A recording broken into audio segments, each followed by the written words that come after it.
Dan pemirsa, untuk mengetahui situasi terkini di Pasar Tanah Abang, sudah ada rekan kami Cinta Zanindya yang akan melaporkan langsung dari sana. Ya, Cinta, dari pantauan Anda, apakah petugas dari kepolisian dalam hal ini sudah terlihat di sana untuk menertibkan para pedagang yang masih membandel di sana? Ya, Rolando, memang saat ini keadaan di Pasar Tanah Abang terlihat sudah lebih sepi dibandingkan tadi pagi, karena memang tadi saya sudah melihat banyak pedagang yang ada di Pasar Tanah Abang ini yang sudah merapikan kembali dagangannya, lantaran tadi sempat ada pasukan Satpol PP dan juga pihak kepolisian yang datang untuk melakukan penertiban. Akan tetapi memang aktivitas penertiban yang telah dilakukan oleh pihak Satpol PP dan juga pihak kepolisian ini sudah menjadi rutinitas bagi para pedagang yang ada di Pasar Tanah Abang ini, lantaran mereka memang sudah mengetahui dan juga sudah hafal mengenai jadwal kapan pihak Satpol PP dan kepolisian akan datang untuk melakukan penertiban dagangan mereka.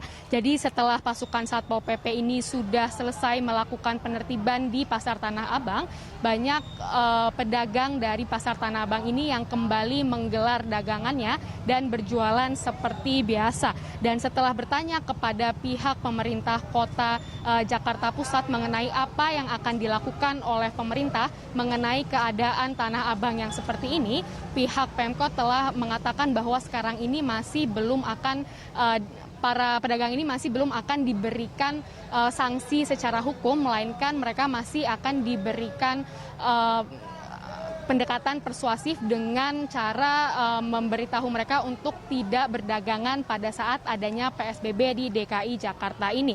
Berikut cuplikan keterangan dari asisten Pemkot Jakarta Pusat, Denny Ramdhani.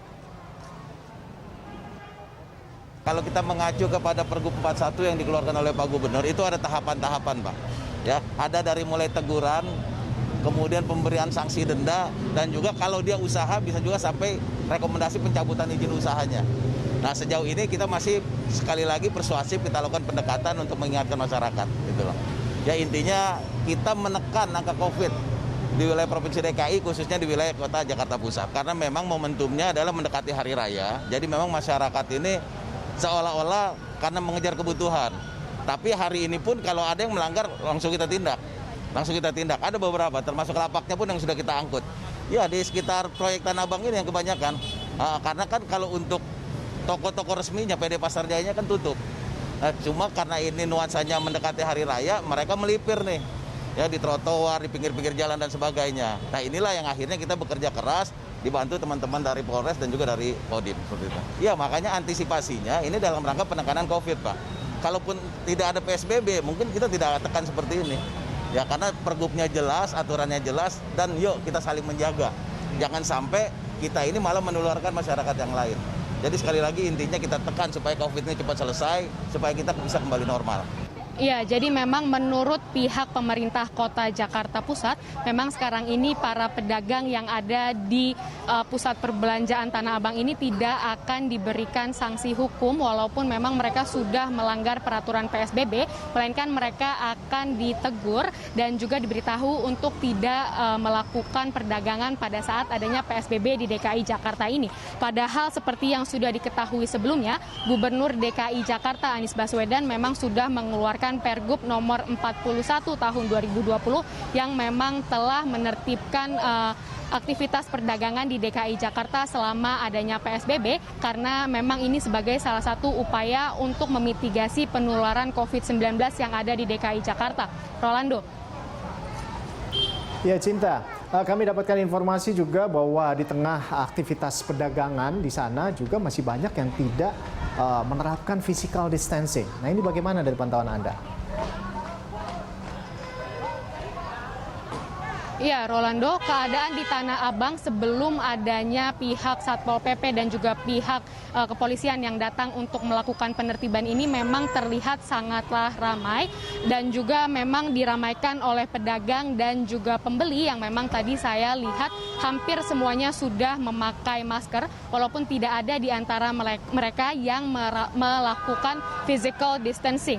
Dan kalau bisa saya bandingkan dengan situasi di hari sebelumnya, memang situasi di Pasar Tanah Abang hari ini lebih ramai dibandingkan dengan kemarin, lantaran memang saya melihat banyak pedagang di Pasar Tanah Abang ini yang sudah kembali berdagang di trotoar. Kebanyakan pedagang melakukan aktivitasnya di luar blok dari pasar yang sudah diberikan oleh pihak Tanah Abang karena memang pada saat adanya PSBB ini seluruh operasional dari Pasar Tanah Abang memang sudah tutup. Adapun setelah bertanya kepada beberapa pedagang yang masih nekat untuk melakukan penjual belian walaupun adanya PSBB ini, mereka mengatakan bahwa memang mereka masih melakukan penjualan ini karena hanya dengan berjualanlah mereka bisa mendapatkan nafkah sehari-harinya. Jadi memang mereka ini terpaksa untuk melakukan perdagangan walaupun adanya PSBB di DKI Jakarta. Dan selain karena terpaksa, para pedagang ini masih melakukan perdagangan di Tanah Abang karena memang mereka melihat masih banyak masyarakat yang ingin membeli kebutuhan Hari Raya Idul Fitri. Sebelumnya menjelang Hari Raya Idul Fitri, memang Pasar Tanah Abang ini sudah kembali diramaikan oleh pedagang dan juga pembeli yang ingin berbelanja kebutuhan Hari Raya Idul Fitri. Pasar Tanah Abang memang sudah dikenal sebagai salah satu pusat perdagangan terbesar dan juga yang paling lengkap, terutama bagi perlengkapan umat Muslim di saat bulan Ramadan dan menjelang Hari Raya Idul Fitri. Perputaran uangnya saja sebenarnya bisa mencapai 200 miliar rupiah per harinya, yang mana puncaknya memang biasanya bisa didapatkan saat bulan Ramadan, terutama menjelang Hari Raya Idul Fitri. Adapun memang potensi pendapatan ini harus menyusut di saat adanya pandemi COVID-19 dan juga pemberlakuan PSBB di DKI Jakarta, karena memang seperti yang sudah diketahui sebelumnya, menurut Pergub nomor 41 tahun 2020 tentang PSBB di DKI Jakarta, selain pedagang yang menjual makanan dan minuman, obat-obatan, kebutuhan pokok, dan juga alat kesehatan, semuanya ini harus ditutup sebagai salah satu langkah memitigasi penyebaran COVID-19 yang ada di DKI Jakarta. Rolando. Baik, terima kasih Cinta atas laporan Anda. Tetap jaga kesehatan dan jaga jarak aman di sana dan selamat bertugas kembali. Pemirsa, demikian tadi laporan dari rekan Cinta Zanidia dan juru kamera Feliska Emmanuel dari Pasar Tanah Abang, Jakarta Pusat.